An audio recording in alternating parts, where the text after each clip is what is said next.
Okay. तो हम अब स्टार्ट करने वाले फंक्शंस है ना। जैसे कि फंक्शन में सबसे पहले हमारे आते हैं regular functions. Regular functions regular function मतलब जैसे तुमको एक फंक्शन छोटा सा बनाना है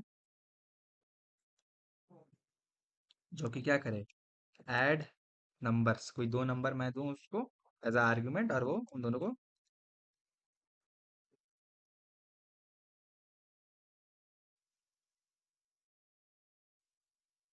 रिटर्न क्या कर दे, वो ए प्लस बी, वो रिटर्न कर दे, ठीक। और क्योंकि देखो यहाँ पे रिटर्न ए प्लस बी है तो यहाँ पे क्या होना चाहिए फिर, कोलन नंबर, इसका रिटर्न टाइप क्या होना चाहिए, नंबर, ठीक। तो ये मैंने रेगुलर फंक्शन का एक बहुत छोटा सा एग्जांपल मैंने बता दिया। अब अगर मैं इसको कॉल करूँ, ऐड नंबर्स 3,4, ठीक, और इसको मेरे को क्या करना पड़ेगा, अ, यहाँ पे मैंने उसको पेस्ट कर दिया, वाह, वो कटा ही नहीं था मेरे को, वापस से कॉल करना पड़ेगा, ऐड नंबर्स 3,4, मेरे को लगा मैं कट किया था लेकिन मैं पेस्ट किया, तो पोस्ट नहीं, पेस्ट नहीं, सॉरी सॉरी सॉरी सॉरी, ठीक है। फिर हम क्या करते हैं, इसको, इस कमांड को रन कराएंगे, तो फिर 7 मेरे को प्रिंट होकर के दिख गया, ठीक। उसी तरह से सेकंड, ये तो फर्स्ट वे था। अगर मान लो जैसे कि एक और तरीका होता है, जैसे हम देखे थे जब जावास्क्रिप्ट तुम लोग पढ़े होगे, तो कॉन्स्ट डिवाइड, अब मेरे को डिवाइड करना है ना, फिर से कुछ इसमें फंक्शन, और इधर क्या है कि मैं इस फंक्शन को ना इस वाले वेरिएबल के अंदर स्टोर कर रहा हूँ, ऐसा समझो। तो इसलिए मेरे को फंक्शन का नेम देने की यहाँ कोई नीड नहीं है। तो ए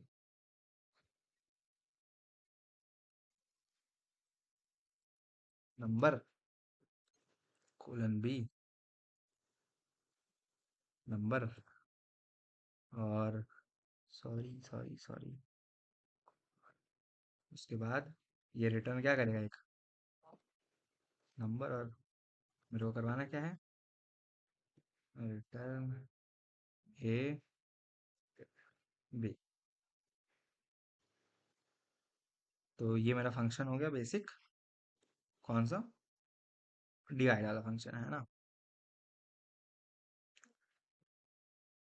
कॉमा 2, मैंने 4,2 दिया, तो फिर ये आउटपुट इसका क्या आ जाएगा, 2, ठीक। तो ऐसे ही ये एक फंक्शन मैंने बता दिया तुमको। तो ये सेकंड था, इसको अपन बोलते हैं फंक्शनल एक्सप्रेशन। ये होता है रेगुलर फंक्शन, और इसको बोलते हैं हम फंक्शनल एक्सप्रेशन, ठीक। तो ये सेकंड वे था। थर्ड वे होता है हमारा एरो फंक्शन, एरो फंक्शन, ठीक। तो एरो फंक्शन में हम कैसे लिखते हैं, सबसे पहले भाई सेम कॉन्स्ट, जैसे मान लो मल्टीप्लाई वाला एंड पॉइंट हम एरो फंक्शन से करेंगे, ठीक। एक मिनट, कुछ हुआ क्या, साहिल, अच्छा, ए नंबर कॉमा बी नंबर, ठीक। तो एरो फंक्शन में फिर हम क्या देते हैं, एक एरो सिंटेक्स, और फिर रिटर्न क्या कर दूंगा मैं, ए इंटू बी, ठीक है। आई थिंक सो ये क्लियर है ना। तुम अगर यहाँ पे इस ब्रैकेट को ओपन करते तो तुमको यहाँ यहाँ पे वो रिटर्न स्टेटमेंट लिखनी पड़ती है, लेकिन अगर मेरे को रिटर्न स्टेटमेंट नहीं लिखनी तो मैं डायरेक्ट भी, अगर मेरी सिंगल स्टेटमेंट है तो मैं ऐसे भी लिख सकता हूँ, ठीक। तो ये होता है एरो सिंटेक्स, मल्टीप्लाई 2,3, तो 2,3, ये हमारा 6 एंड पॉइंट हमको दिख गया, ठीक। तो ये बेसिक बेसिक जो अपन जावा स्क्रिप्ट में पढ़े थे फंक्शंस, ये वो थे। अब हम आते हैं, किसमें आएंगे हम, बोलो वही। अब हम आएंगे ऑप्शनल पैरामीटर्स में, ऑप्शनल पैरामीटर्स, ठीक। ऑप्शनल पैरामीटर्स में क्या, जैसे कि मैंने मान लो एक फंक्शन बनाया ग्रीट, फंक्शन बनाया मैंने, और मैंने यूजर नेम स्ट्रिंग दे रखी है, और यूजर ने मान मैंने स्ट्रिंग दे दी, और एक और हम्म, मान लो ग्रीटिंग,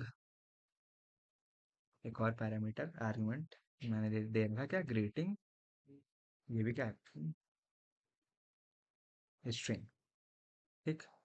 और इसका डेटा टाइप क्या रिटर्न करेगा, स्ट्रिंग, है ना। और रिटर्न में मैं करवा देता हूँ, रिटर्न में ग्रीटिंग, अगर मैं ये लिखता फिर समझाऊंगा इसे टेक्स्ट तुमको, ठीक।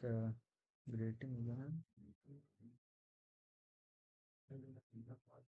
यहाँ पे अगर ऐसा ना हो तो सिर्फ वापस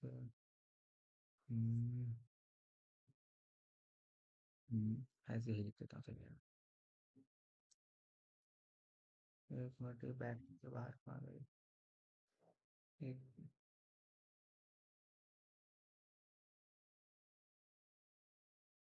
क्यों नहीं हो रहा यार, अलग है, आज दिक्कत आ रही है इसको, कराना बैक, और फिर यहाँ पे डॉलर, डॉलर सिंटेक्स, उसके बाद ना यूज़र नहीं था ना,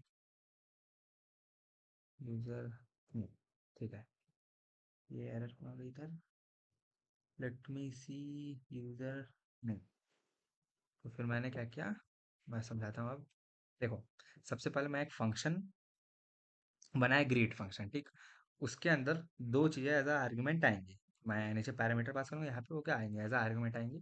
पहला यूजर नेम और सेकंड ग्रीटिंग, और यहाँ पे कोई क्वेश्चन मार्क कोलन, शायद मैं तुम्हें समझा चुका हूँ कि इसका क्या मतलब होता है, कि ये जो तुम्हारा ग्रीटिंग है ना, ये ऑप्शनल है, ये चाहूँ मैं तो एज अ पैरामीटर दे सकता हूँ, चाहे नहीं। और यहाँ पे फिर क्या, रिटर्न टाइप स्ट्रिंग, उसके बाद रिटर्न क्या कर रहा हूँ कि अगर ग्रीटिंग है, अगर ग्रीटिंग है, मतलब मैंने ग्रीटिंग भेजी है, ये ऑपरेटर, टर्नरी ऑपरेटर, तो मेरे को यूजर नेम और ग्रीटिंग दोनों प्रिंट करा देना। और अगर मैंने ग्रीटिंग नहीं भेजी तो सिर्फ क्या प्रिंट कराना, यूजर नेम, ठीक। तो फिर मैं इसको, इस फंक्शन को क्या करूंगा अब, कॉल करूंगा, ग्रीट नाम था ना इसका, ग्रीट, मान लो मैंने सिर्फ एक ही चीज दी, यूजर नेम, ठीक। ठीक है।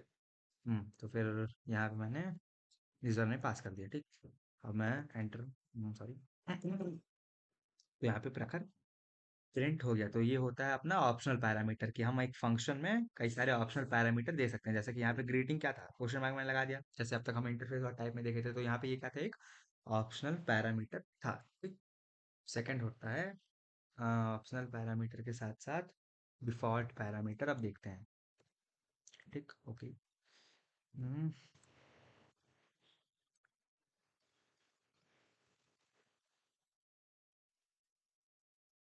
डिफॉल्ट पैरामीटर, फिर से मैं एक फंक्शन बनाऊंगा, फंक्शन ग्रीट, ग्रीट वन, ठीक। उसके अंदर वापस से मैं दूंगा यूजर नेम स्ट्रिंग, और ग्रीटिंग, जैसे यहाँ पे क्या था कि अपन क्वेश्चन मार्क दे रहे थे क्योंकि वो ऑप्शनल था, लेकिन ये क्या है, ये है डिफॉल्ट पैरामीटर, तो इसमें मैं क्या दे दूंगा, एक डिफॉल्ट स्ट्रिंग दे दूंगा, जैसे हाय, ठीक। तो और ये रिटर्न टाइप क्या कर रहा है, ये फंक्शन स्ट्रिंग रिटर्न करेगा। उसके बाद फिर मैंने भाई रिटर्न में रिटर्न वाली मैंने स्टेटमेंट लिख दी, ठीक। वैसे यहाँ पे इतना कुछ ये ऑप्शनल का फालतू का कोई मतलब है नहीं, सिंपल। मैं यहाँ पे वो रिटर्न करवा दूंगा, क्या क्या, यूजर नेम, डॉलर का डॉलर, यूजर नेम और डॉलर ग्रेट। अब अगर मैं इसको कॉल करूंगा, great great one, sorry, great one. और इसमें मैं दे देता हूँ रेयांश।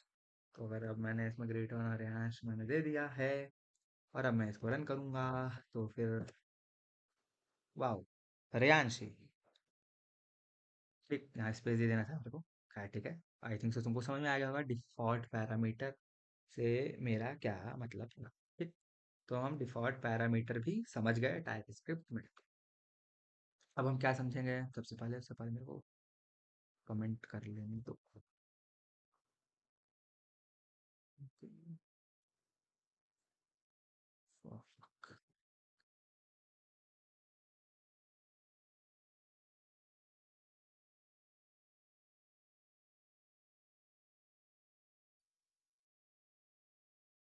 ठीक है, तो अब हम समझने वाले हैं फंक्शन ओवरलोडिंग। फंक्शन ओवरलोडिंग समझते हैं, ठीक।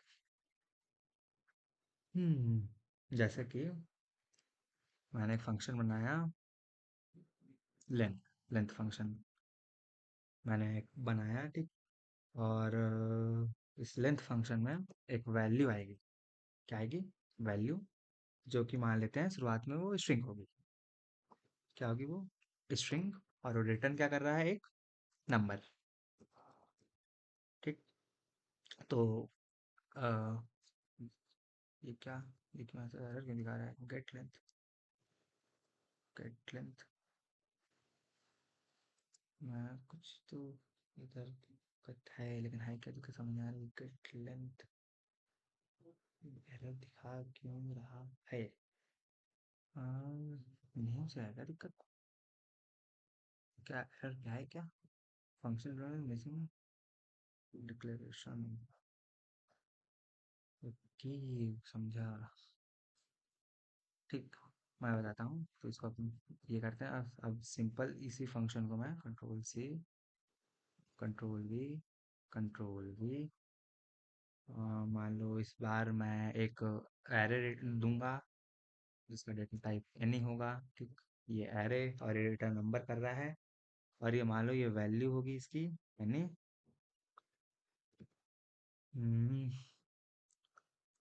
वैल्यू एनी, और ये नंबर रिटर्न कर रहा है। और ये अब यहाँ पे मैं क्या करूँगा, इस फंक्शन की डिक्लेरेशन दे दूंगा उसे, शायद तक एरर दे रहा था। और रिटर्न में क्या कर दूंगा, उसकी वैल्यू डॉट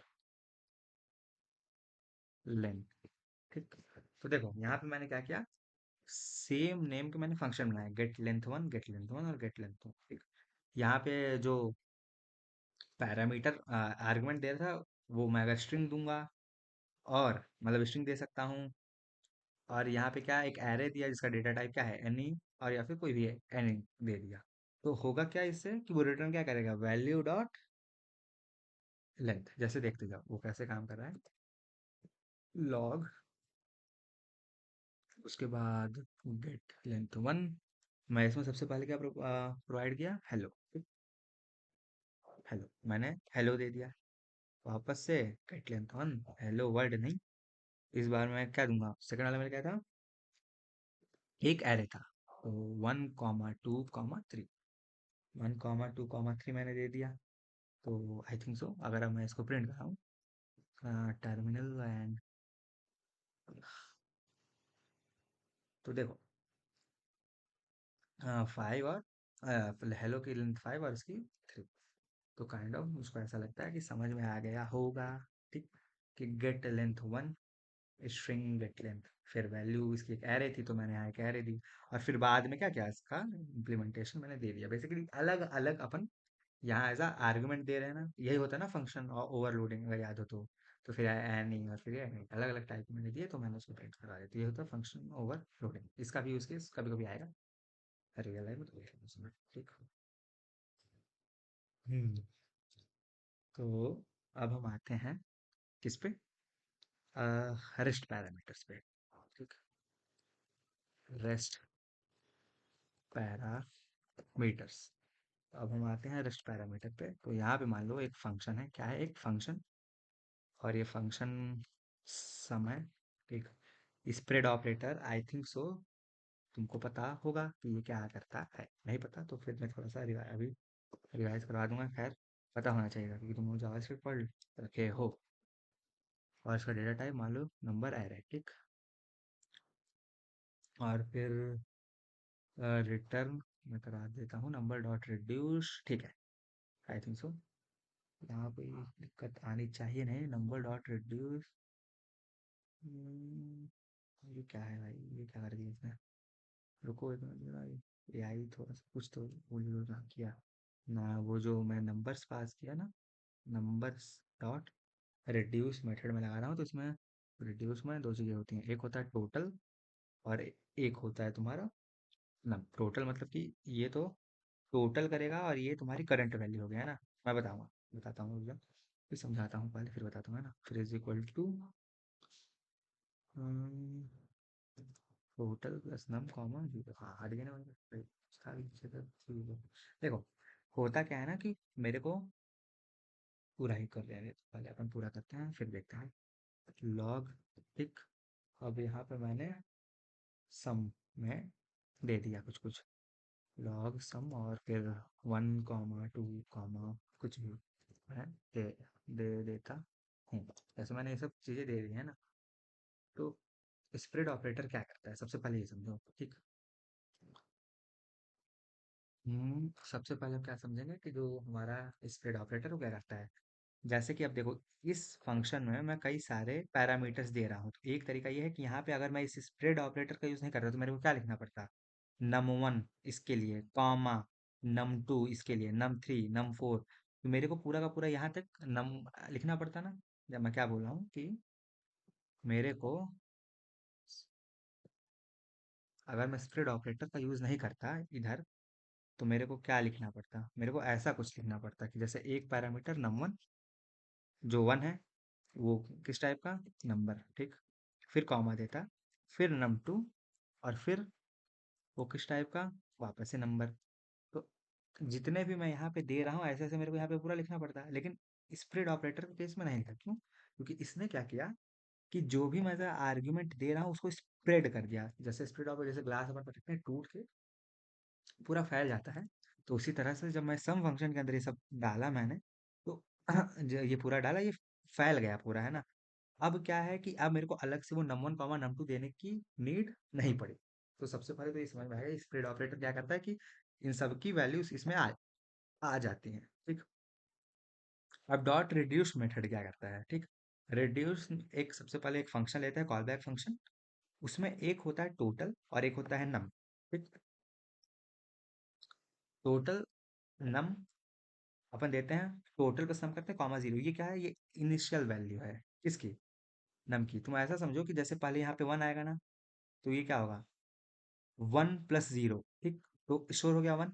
फिर यहाँ 2 आया तो फिर क्या हो गया, अब इनिशियल वैल्यू चेंज हो गई 1 से, तो 2 + 1 कितना हो गया 3। फिर 3 आया तो फिर 3 + 3 कितना हो जाएगा 6। तो रिड्यूस मेथड पता होना चाहिए, जावा स्क्रिप्ट का कॉन्सेप्ट है, लेकिन मैंने यहाँ पे रिवाइज करवा दिया कि इनिशियल वैल्यूज अपन इनिशियलाइज करते हैं और बार बार टोटल का सम करते जाते हैं, ठीक।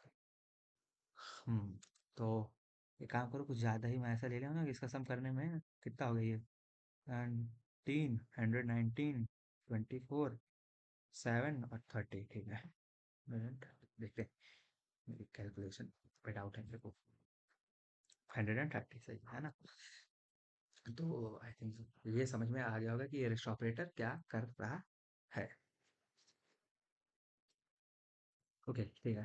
तो रेस्ट ऑपरेटर पे अपन एक और वो कुछ प्रॉब्लम कर लेते हैं। जैसे फंक्शन, और मान लो यहाँ पे ग्रीट 1 2, फिर इसमें एक पैरामीटर आएगा ग्रीटिंग, ठीक। और ये है तुम्हारा मान लो स्ट्रिंग, ये क्या है तुम्हारा स्ट्रिंग, कॉमा, ठीक। अब यहाँ पे देखो, मैं यहाँ पे नेम्स में मैंने क्या यूज़ किया, स्प्रेड ऑपरेटर। और ये स्ट्रिंग, फिर पूरा का पूरा ये मैं समझाता हूँ, पहले कर लेता फिर समझाता हूँ। इसका रिटर्न टाइप मान लेते हैं अपन, ये क्या होगा, वॉइड। इसका रिटर्न टाइप होगा वॉइड। और अब यहाँ पे मैं फंक्शन डिफाइन करता हूँ, जैसे नेम्स डॉट फॉर ईच का यूज करूंगा यहाँ पे, नेम्स डॉट फॉर ईच, उसके बाद फिर फॉर ईच में क्या आएगा, हमारे नेम आएंगे बेसिकली। अब यहाँ पे वापस से टाइप दे देता हूँ, नहीं स्ट्रिंग, और फिर यहाँ पे मेरे को क्या करवाना है, कंसोल डॉट लॉग नेम, ठीक। तो आई थिंक ये ठीक है ना। उसके बाद यहाँ पे लॉग करूँ मैं, अलग अलग नेम के साथ, जैसे पहले तो ग्रीटिंग के लिए हेलो, और फिर जो नेक्स्ट पैरामीटर्स है वो हमारे नेम होंगे, है ना। फिर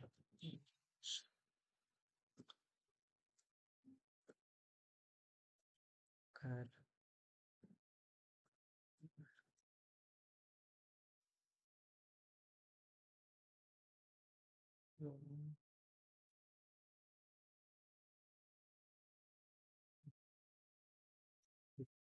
देखते हैं। हम्म यहाँ पे सबसे पहले मैंने क्या बनाया, एक फंक्शन बनाया, ग्रीट वन टू नेम्स, ठीक है। अब यहाँ पे इस फंक्शन में फर्स्ट जो पैरामीटर है वो क्या है, आर्ग्यूमेंट है वो ग्रीटिंग, जो कि स्ट्रिंग। तो जो मैं जब फंक्शन कॉल करूंगा तो यहाँ पे ये हेलो वाला किस में असाइन हो जाएगा, इस ग्रीटिंग। इस ग्रीटिंग का मैंने यूज नहीं किया, ओके, यहाँ पे ग्रीटिंग प्लस नेम करना था मेरे को कंसोल में, तो नहीं कर लूंगा अभी, ठीक। उसके बाद फिर मैंने क्या किया, यहाँ पे स्प्रेड ऑपरेटर का यूज किया, और नेम से स्प्रेड ऑपरेटर क्या करेगा कि फर्स्ट के बाद, इसके बाद जितने भी चीजें मैं यहाँ तक पास किया हूँ, यहाँ से यहाँ तक, तो ये सब किसमें आ जाएंगे, नेम्स, सेम उसी तरह से जैसे वो स्प्रेड ऑपरेटर करता था। और ये क्या था, स्ट्रिंग, इसका टाइप क्या था, एरे ऑफ स्ट्रिंग, है ना। एक एरे है और उसमें एक एरे है, और इस एरे में सबका डेटा टाइप क्या है, स्ट्रिंग है, ठीक। तो ये समझ में आ रहा होगा, आ रहा है ना। फिर देखो, फिर मैंने क्या किया, नेम्स डॉट फॉर ईच, अब क्योंकि ये एक एरे है तो मैंने फॉर ईच लूप का यूज किया। यहाँ पे क्या किया, वही फॉर ईच के अंदर एक फंक्शन आता है call back function. Call back function के अंदर क्या आएगा, नेम। नेम का मतलब क्या है कि जो मैं यहाँ से ये नेम आया, रेयांश आया, प्रखर आया, ये सब आया। उसके बाद मैंने क्या करवा दिया, इस नेम को मैंने क्या करवा दिया, कंसोल करवा दिया। लेकिन मेरे को उसका भी यूज करना है, किसका, ग्रीटिंग वाले का।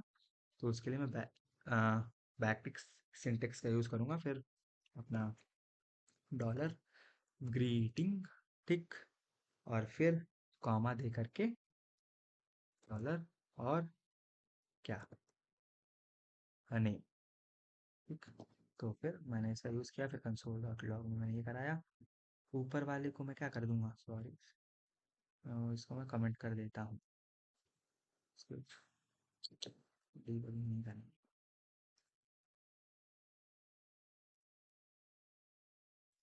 ठीक है। तो फिर मैं अब कॉल करूंगा index.ts, और फिर देखो तुम दिखे ना, हेलो रेहांश, हेलो प्रखर, हेलो पारो, हेलो, बस ये। और लास्ट में अनडिफाइंड प्रिंट क्यों हुआ, क्योंकि ये फंक्शन वॉइड था, तो ये रिटर्न क्या कर रहा था बाद में, लास्ट में अनडिफाइंड। हाँ, ये चीज़ बता चुका हूँ, ठीक। तो ये हमारा फंक्शंस पूरा अ, हो गया कंप्लीट। तो अब हम क्या देखेंगे, अब हम देखेंगे क्लास। क्या देखेंगे अपन, क्लास, है ना। अपन फंक्शंस देख लिया, थोड़ा क्लास बेस में जाएंगे, और भी कई सारे कॉन्सेप्ट्स होते हैं। लेकिन याद रखना, ये क्लास क्लास में मैंने बोला था कि ये ओप्स के जो कॉन्सेप्ट्स हैं वो पहले से हमको आने चाहिए। अगर आप सी प्लस प्लस पढ़े हो तो भी आपको समझ में आ जाएंगे, नहीं तो अगर जावा पढ़े हो तब तो मैं तो ये बोलता हूँ कि इसमें कुछ ऐसा खास लगेगा ही नहीं, तुम लोग को ऑलरेडी हर एक चीज़ आती है, ठीक। और क्लास पढ़ने का अपन को ऐसी नीड नहीं पड़ती, लेकिन फिर भी ठीक है, पढ़ लेते हैं, क्योंकि लैंग्वेज कर रहे हैं तो अच्छे से कर लेंगे। तो अगला हमारा है कॉन्सेप्ट, ऑब्जेक्ट ओरिएंटेड प्रोग्रामिंग का, ओके।